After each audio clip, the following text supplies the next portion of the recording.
अहिल्यानगर जिल्ह्यातील श्रीरामपूर तालुक्यातील बेलापूर गावात सध्या विजेचा अक्षरशः खेळखंडोबा सुरू असल्याची तक्रार ग्रामस्थांनी केली आहे। वारंवार खंडित होणाऱ्या वीज पुरवठ्यामुळे नागरिकांसह व्यापारी आणि शेतकरी मोठ्या अडचणीत सापडले आहेत। वीज कधी येते आणि कधी जाते याचा कोणताही ठराविक वेळ नसल्याने दैनंदिन जीवन विस्कळीत झालं आहे।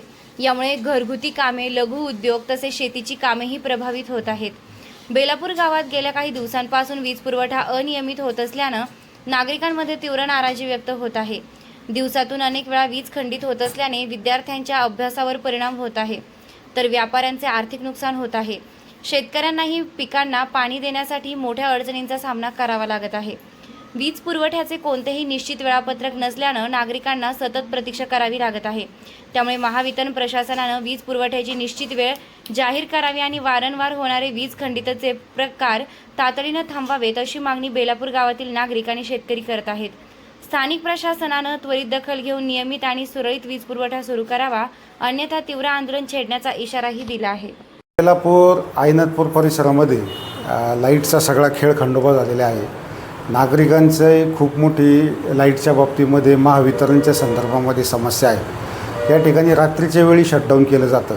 आता बेलापूर आयनाथपूर परिसरामध्ये वाड्या वस्त्यांचा भाग खूप मोठ्या प्रमाणावरती आहे। सध्या चोऱ्यांचं सुद्धा सत्र चालू आहे आणि बिबट्याची देखील भीती आहे।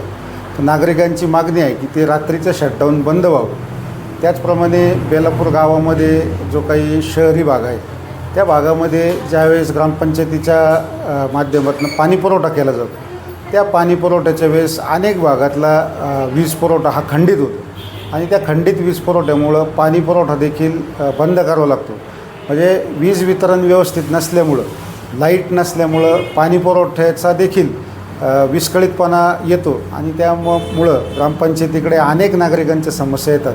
त्यामुळे महावितरणने त्यांच्या एकंदरीतच बेलापूर आयनाथपूर येथील कामकाजामध्ये सुधारणा करणं गरजेचं आहे। विषय असा आहे, आम्ही कायम व्हॉट्सअपमार्फत याच्यामार्फत आम्ही गावात आवाज उठवण्याचा प्रयत्न केला होता। मी दर महिन्याच्या 2 शनिवार मेंटेनन्ससाठी हे घेतात, परंतु हे 2 शनिवारी ते सकाळी 10 ते संध्याकाळी 5 वाजेपर्यंत लाईट घालवतात। मेंटेनन्स करूनसुद्धा हा त्रास कायम सर्व नागरिकांना आहे।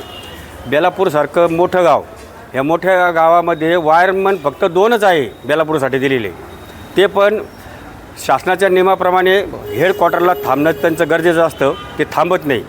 आणि कायमची बोंब एकच आहे का पाणी पुरवठा चालू झाल्यावरच सकाळी लाईट जाते। त्याच्यामुळे महिला वर्गांची फार मोठी कुचंबना याच्यामुळे होती। पाणी भरलं जात नाही आणि दिवसाआड पाण्याचे असल्यामुळे उन्हाळ्यात, त्यामुळे महिलांचं राग रोष हा घरातील पुरुषावर येतोच एक प्रकारचा। पण वायरमनला जरी फोन केला तर वायरमन फोनच उचलत नाही। सकाळी एखादा जम गेला, काही गेलं तर गावकऱ्यांना जे एखादा कोणाला तरी बोलून घेऊन ते फ्यूज बसवणे, भानगडी करणे, ते फ्यूजचा तारा मिळत नाही। ही फार मोठी शोकांतिका झालेली आहे बेलापूरच्या लाईटची। तो वायरमन वाढवले पाहिजे। याच्यामध्ये वायरमनचा दोष नाही आहे, फक्त 2च वायरमन दिलेले बेलापूरसाठी, शहरासाठी। याच्यावर किती वेळा आम्ही आवाज उठवला, याच्यावर काहीच आतापर्यंत काही हे झाले नाही।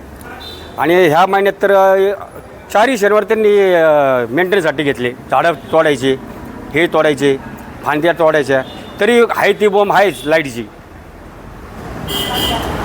आणि एक चांगला सक्षम अधिकारी इथं आला पाहिजे, म्हणजे त्याला गावाची कळकळ पाहिजे, लाईटची जनतेची कळकळ पाहिजे, असे अधिकारी इथं आले पाहिजे।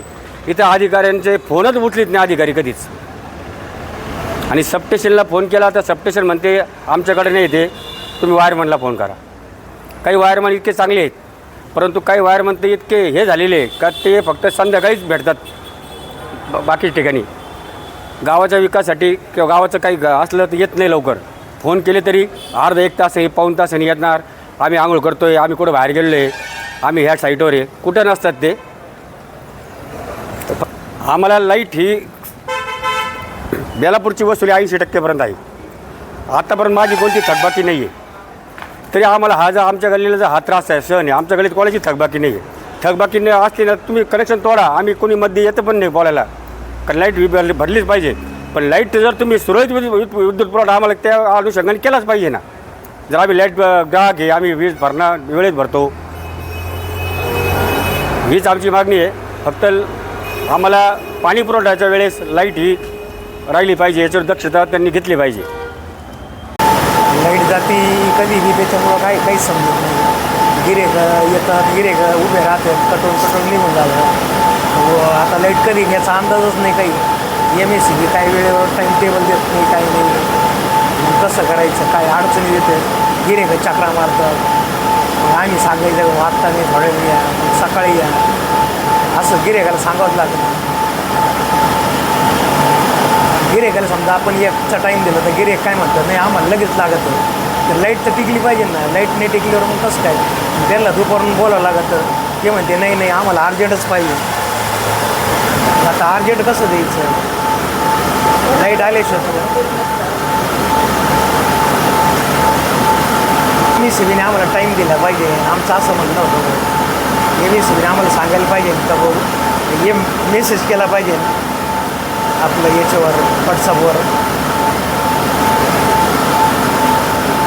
हा लाईटचा टाईम टेबल दिला म्हणजे आम्हाला गिऱ्हाईकाला सांगता येईल का बुवा लाईट ह्या टाईममध्ये येणार आहे, असं सांगू शकतो आम्ही लोकांना. महावितरणला आमचं एकच विनंती का बुवा त्यांनी टाईम टेबल आम्हाला ठरवून द्यावा का बुवा ह्या टायमाला लाईट येईल, मेसेज करीत जावा, काही हरकत नाही. आम्ही जर फोन केला ते म्हणते आत्ताच लाईट गेली, तुम्ही कसं काय म्हणता, तुम्हाला टाईमच नाही, असं लगेच फोन लावता आम्हाला का बुवा लाईट कधी येणार आहे. महावितरणला माझी एकच विनंती आहे की लाईट वेळेवर नसते कधी. पाणी असतं त्यावेळेस पण लाईट नसते कधी, मग अडचण येते पाण्याची. आणि बिना लाईटीचं पाणी येऊ शकत नाही आमच्यावर, टाकीमध्ये भरत नाहीत टाक्या. पाण्याची खूपच अडचण राहते, प्रत्येक गोष्टीला पाणी लागतच. पाणी येतं आणि लाईट जाते, मग काय करायचं आम्ही. त्यामुळे आम्हाला लाईट वेळेवर पाहिजे, पाण्याच्या वेळेवर लाईट पाहिजे, दळणाच्या वेळेवर लाईट पाहिजे. तुम्ही एक दिवस ठरवून घ्या की ह्या वेळेला लाईट जाऊ शकते, 2 तास 3 तास.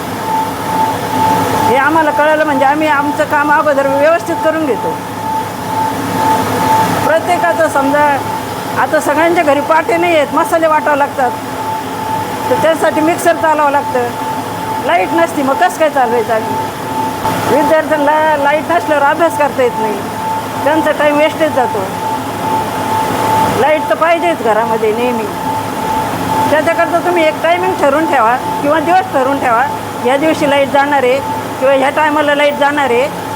मग आम्ही म्हणजे व्यवस्थित आमचं काम करू शकतो. मुलं पण अभ्यास करू शकतात वेळेवर.